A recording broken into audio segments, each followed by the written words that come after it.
Up to this morning, you've seen very many of our media houses making publications about intentions by the current government to increase the taxes.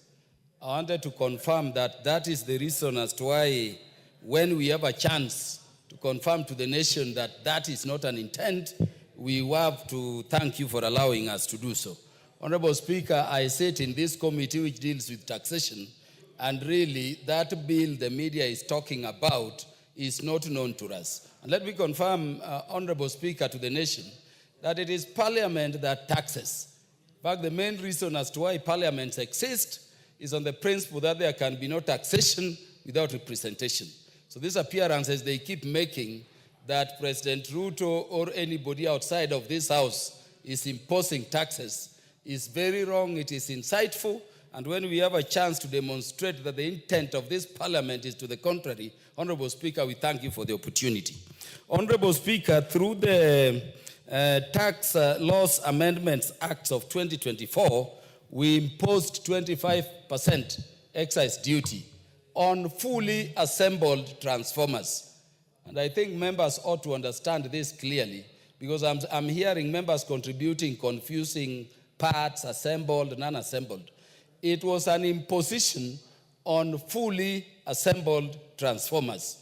And it was hoped that if we made that imposition, Honorable Speaker, then the parts of transformers would be low, or locally manufactured transformers would be lower in cost. And so we would be spurring new industries to come to assemble and make this more available while creating employment opportunities also for our people.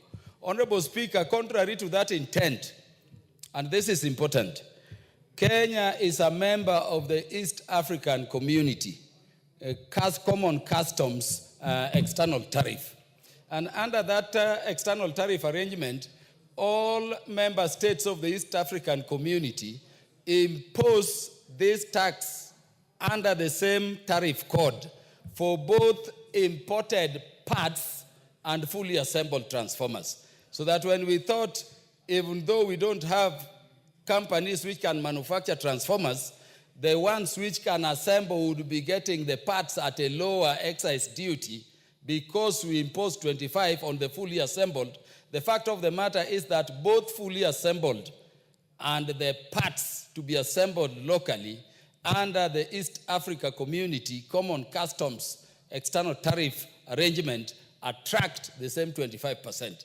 So that, in effect, we have not achieved the economic intent we intended by this amendment. And it's for that reason, Honorable Speaker, that I want to agree with the committee and everybody that if you are going to spur economic growth, if you are going to spur industry, and this is a good intervention coming from Parliament on behalf of government. Honorable Speaker, let me confirm that we've seen people sometimes saying, oh, our old president was launching a transformer somewhere.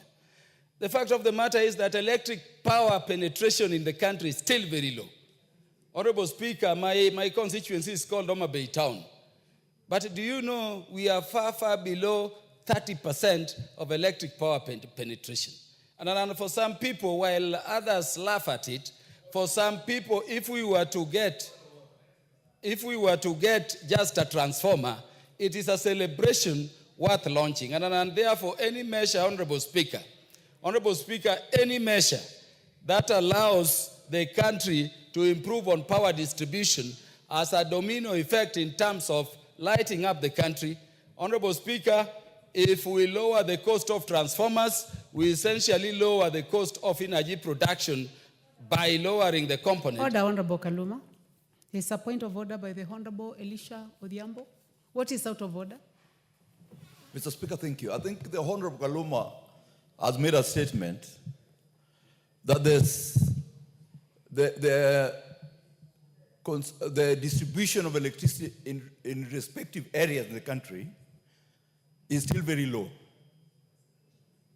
He has contradicted the very fact that power distribution in central Kenya is at 89%. That is a fact. What is out of order, Honorable Elisha? The statement was out of context and I was just trying to help him to say a fact that Homa Bay, in So terms what of coverage, are you assisting the Honorable Homa Kaluma Bay, to yeah, I'm debate? assisting him. Homa Bay, in terms of coverage, No, you are out of order. Honorable Speaker. You're out of Honorable order. Speaker. Thank you, Honorable Speaker, for reminding Maybe Honorable. I would have assisted you if you sought to inform the Honorable Kaluma.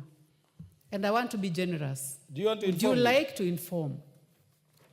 I don't want thank information. you, Mr. Speaker. Honorable Speaker. That's the Honorable Okay, Speaker, then I the don't Honorable want Kaluma information. does not want to be I informed. don't want. Please proceed and conclude. Yes. Honorable Speaker, the MP for Game cannot purport to inform me about a constituency I represent. He cannot competently inform me.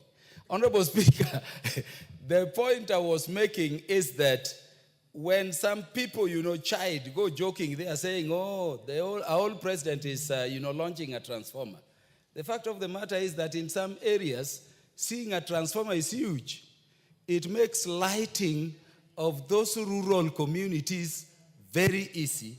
Everywhere we go, Honorable Speaker, people are now saying, is there going to come a time? Also, our women, who are the backbone of the rural economy, are saying, is there a time I will come home and I just touch the switch and there will be light at home?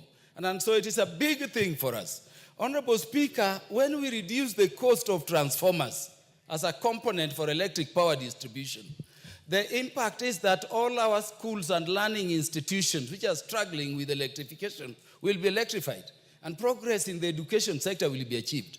The fact of the matter, Honorable Speaker, is that parts of our economy which depend on electric power, like the digital economy, Honorable Speaker, we are starting ICT hubs in every ward in the country. You cannot run it without electric power supply. So the fact of the matter is that all that part of the economy, digital economy, our young people who want to apply for jobs on the computers to work externally or to work off-site are going to be moved. Honorable Speaker, the cost of energy is a big issue when we are dealing with the state of our economy. And so as I applaud this intervention by the committee in charge of finance and taxation on behalf of this parliament, Honorable Speaker, I had proposed, and I want to end by proposing, there would be need, after we reduce the price or the cost of this customs exercise, to have a meeting between the committee in charge of finance and the committee in terms of energy, so that we can rationalize what other interventions are affecting the cost of electric power, the cost of petroleum, so that we can have industries which are local. The situation we have now because of cost of energy, Honorable Speaker, is that most of our companies are going to neighboring countries, they are producing cheaply, and they are returning their goods here under this East African Common Tariff. So there would be need for that meeting. But for this intervention, we thank the committee, we thank this parliament, and we fully support it as a matter that will not only improve the livelihoods, including health. So many of our health institutions, Honorable Speaker, do not have electric power. And that way, the specimens, the various drugs which need to be refrigerated and kept in particular conditions cannot be kept. And that is, hurting even universal health coverage in the country. So this is a positive intervention. We are confirming to the country that where we need to be reasonable and reduce, we are reducing. The others will be considered as we go along. I support and I urge the honorable members of this House to join the committee in supporting this critical amendment. I thank you, Honorable Speaker.